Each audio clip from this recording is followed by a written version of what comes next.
morning, good afternoon, and good evening, Sip&Talkers. No matter what time zone you are currently in, welcome back to Sip&Talk. Welcome, everyone. I have to say, sitting next to me is the man who is perpetually pumping the brakes on my runaway train of thought. Well, someone has to. I think pumping the brakes is just a polite way of saying, preventing a total crash. Probably. Speaking of crashes, you have to tell everyone what you were just telling me right before we hit record. It literally gave me chills. You called it betrayal logic. Right. It's a cold concept. Okay, so just to catch everyone up, I was venting because I went to this coffee shop, my usual spot, and I'm pretty sure the clerk shortchanged me. Mm-hmm. And I asked you, is this guy just bad at math or is he a jerk? And you said he might actually be practicing, or what was it, mathematical truth. I did. Look, before you call the cops, let's just look at the game board here. In what we call game theory, there's a single game versus a repeated game. In a single game, a one-time thing, you never see each other again. That clerk, he wins. He pockets the extra cash. It is completely rational for him to cheat you. There are zero consequences. Right, he gets the money, I walk away, game over. But this shop is literally downstairs from my apartment. And that changes the math entirely. Now it's a repeated game. By cheating you once for what? $1? Maybe $2. Okay, for $2, he has now lost a lifetime customer who buys expensive lattes every single morning. Exactly. I'm never going back. So his tiny little win is actually a massive long-term loss. And that, right there, is the whole mission for today's Sip and Talk. We're going to dismantle why smart people and, smart societies choose kindness. And not just out of warm, fuzzy feeling. Not at all. They do it out of cold, hard logic. We are talking about why being good isn't enough in a crashing world. I love this. We're going to scale up that coffee shop incident all the way to, what, global superpower? It's exactly where we're going. Yeah. Okay, let's unpack this. Because usually when you hear rationality, you think of being ruthless, right? Like, it's just business. The most effective person is the one willing to cut corners. That is the trap. Yeah. It really is. Let's look at the math of being bad just for a second. In game theory, it's the classic prisoner's dilemma. Right. In a single instance, betrayal is almost always the rational choice because of the payoff. Think about it.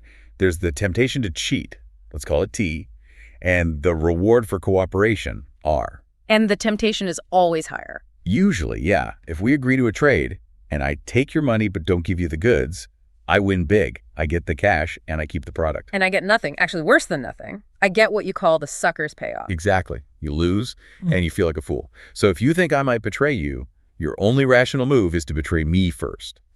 So we both try to betray each other. The deal completely falls apart and we both end up with less than if we had just, trusted each other in the first place. That's the tragedy. It's what's known as a Nash equilibrium. Everyone makes the smart individual choice. But the group outcome is just terrible. We see this rational suicide everywhere. Okay, give me a concrete example. I think you mentioned banks before we started. Yeah, the ATM. Think about it. Years ago, no bank wanted to install ATMs. They're incredibly expensive to maintain, to secure, to service. It's a huge cost. Right. But then one bank gets the bright idea to install them to steal customers from all the other banks. So that first bank gets a huge advantage. They get that temptation payoff. For a minute, yes. But then immediately, every other bank panics. They realize, if we don't have ATMs, we lose everyone. So what happens? We all install ATMs. They all install them. So their costs go up across the entire industry, but their market share probably stays about the same. It lowered profits for everyone. It's a race to the bottom. It's like standing up at a concert. The person in front of you stands up, so you have to stand up just to see. Pretty soon, everyone is standing. Everyone's uncomfortable, and nobody has a better view. That is a perfect analogy. And biologically, we even see this with cancer. Okay, how does game theory apply to biology? That seems like a stretch. Not at all. Think about what a cancer cell actually is. It's a defector. It's a cell that decides, I'm done cooperating with the body's rules. It goes rogue. Totally. It hoards resources, it refuses to die when it's supposed to, and it grows way faster than all the healthy cells around it. So in the short game, the cancer cell is winning against the liver or the lungs. It's outcompeting its neighbors. It's winning the battle, but it loses the war. Because if the cancer wins, the host dies. And the cancer dies with it, it is the ultimate short-sighted victory. You're basically winning yourself into extinction. That is terrifying. It actually reminds me of what you see in some really toxic workplaces, performance overtime. Oh, absolutely. That is a classic defect defect scenario. Right, where you have people staying in the office until 9 p.m., not because they're working, but just to look busier than the person next to them. And then that person sees it, so they stay until 9:30. And everyone is exhausted. Productivity actually drops because they're all burnt out. But no one dares to be the first one to leave at 5. It's a collective hallucination of productivity. Yeah. Exactly. So we've established the math of the short-term view.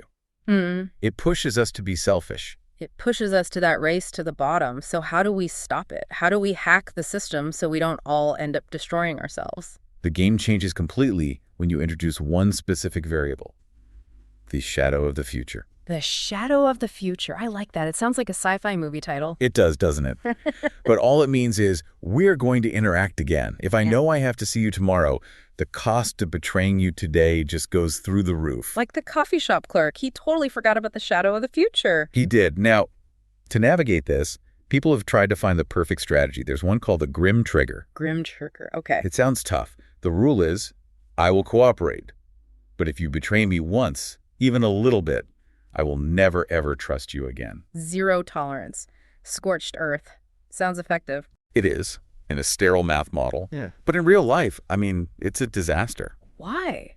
I feel like I know people who date like that. They're usually single, now that I think about it. It fails because the real world has noise. Define noise. Misunderstandings, errors. Let's say you text your partner, and they don't reply for 6 hours. I'm already spiraling. I'm thinking he's ignoring me, he's angry, something is wrong. If you're using the Grim Trigger strategy, you interpret that silence as betrayal, so you launch a counterattack. But in reality, his phone just died. Right. So the noise, the dead battery, looked like betrayal, and I just blew up the entire relationship over nothing. Precisely. In a noisy world, Grim Trigger is a catastrophe. It's why the most robust strategy is actually something called tit for tat, with forgiveness. Okay, how does that work? You start nice. You mirror the other person. If they're nice, you're nice. If they hit you, you hit back immediately. You don't become a doormat. But, and this is the key, after you hit back, you have to be willing to forgive. So you have boundaries, that's the hit back, but you allow for mistakes. You don't hold a grudge forever. You allow for noise. But there's another mechanism that forces cooperation, especially now. The digital age has basically weaponized reputation. Oh, totally. We used to have village gossip. Now we have Google and Twitter and everything else. Exactly. In the past, if you were a thief, maybe you could just move 3 towns over and start fresh. Today, we have social death. You mess up, and the internet remembers it forever. It's like a credit score for your soul. In a way. And that fear, that permanent record, it keeps a lot of people in line. A bad reputation reduces your cooperation eligibility to 0. Okay, so that's the personal level. But you said the world feels like a crashing ship. It does feel a bit that way, doesn't it? Yeah. You look at the news, and it all feels pretty shaky. How does this game theory stuff apply to what's happening globally, like with Europe and China? This is where it gets really interesting. If you look at Europe through this lens, you see what's called the free rider problem. The tragedy of the commons. Yes, exactly. Think of the European Union as this massive cooperative game. But the cracks are showing. The member states all want the benefits, the unified market, the currency, but a lot of them want a free ride on things like defense spending or fiscal discipline. They want to come to the dinner party, but they don't want to help do the dishes. That's a great way to put it. There was a recent analysis pointing out how Europe is struggling with AI and energy because everyone wants to lead, but nobody wants to row. You had a ship analogy for this. I did. Imagine a ship sailing into a storm. Everyone on board starts arguing about who gets to be captain, but when the waves hit, they all claim they have a right to vacation. Yikes. So when a real crisis hits, the reaction time is just painfully slow. Because the trust isn't fully there. Now, if we look over at China, we see a totally different game theory nightmare. We see involution. Involution. I keep hearing that word. What does it actually mean here? In game theory terms, it's a negative-sum game. So imagine the economic pie, the cake, it just stops growing. Okay, the bakery's closed. No more cake. Right. But everyone still wants a bigger slice. So people start fighting harder and harder for the same or even a smaller amount of resources. It's the prisoner's dilemma on steroids. So instead of trying to innovate to bake a new, bigger cake, They price cut. They copy each other. They work insane hours for less pay. It is a brutal race to the bottom. Data is showing consumer confidence is low. Price wars are everywhere. it's the ATM example, but for an entire economy. Exactly. It creates systemic fatigue. Everyone is working harder, but the quality of life is actually dropping. That's a system that's risking a crash. Okay. So you've painted this picture of a ship where half the crew is on vacation and the other half is fighting over the last biscuit. If the ship is sinking, who survives? This brings us to the most, I think, hopeful part of the theory, spatial clustering. Spatial clustering? What on earth is that? Think of it as a life raft. When a large system starts to collapse, you don't need to save the whole world. You can't. What happens is cooperation survives in these small, tight-knit clusters. So find your tribe. Evolutionarily, yes. In a crisis, a huge group of selfish individualists will just die out. They'll betray each other for the last can of food. But a small cluster of altruists, people who genuinely trust and have each other's backs, they'll outsurvive them. Because they share resources, they take turns keeping watch? Exactly. I mean, look at high-trust nations like the Nordics or Switzerland. They can make fast decisions because they're not constantly fighting internally. Or you see it in family businesses or tight industry chains. So when the big systems fail, the small circles are what float? They become the arc. That brings me to a question about our personal lives. I know people listening are thinking, okay, I want to be good, but I don't want to be a sucker. Why do nice people always seem to get taken advantage of? Because they practice unconditional kindness. And mathematically, unconditional kindness is basically a signal to predators. It says, you can exploit me, and there's absolutely no cost. So the advice isn't to stop being nice? No. The advice is kindness with teeth. Ooh, I like that. Kindness with teeth. Your kindness has to be conditional. You always start with cooperation. You extend the hand first. But if someone crosses a line, they must feel the shadow of the future. There have to be a consequence. You have to be willing to walk away from the deal. You have to be willing to withdraw your resources, your affection, your business, whatever it is. You have to reset the game. If you can't punish betrayal, your kindness isn't a virtue. It's just an invitation to be used. That's a powerful distinction. It's not about being mean. It's about protecting the value of your own kindness. You're protecting your resources from defectors. Okay, before we wrap up, I want to touch on something a little more philosophical. There's this fear, I think it's called backward induction. Right. This idea that if we know the world is ending or a job is ending, everyone will just start cheating immediately. Like if the ship's going down Tuesday, why not steal the silverware on Monday? It's a logical fear. The theory goes, if the game ends at round 10, there's no consequence for cheating in round 10. So you cheat. But if you'll cheat then, I should cheat in round 9 to get you first. And it unzips all the way back to the start. So we should all just start cheating now. But we don't. Why not? Because humans aren't actually that logical. We have emotional costs. We have a conscience. We have an identity. On your last day at a job, you're probably not going to delete the company server just because you could get away with it. No, of course not. I'd want to be remembered well. Exactly. We care about who we are when we look in the mirror.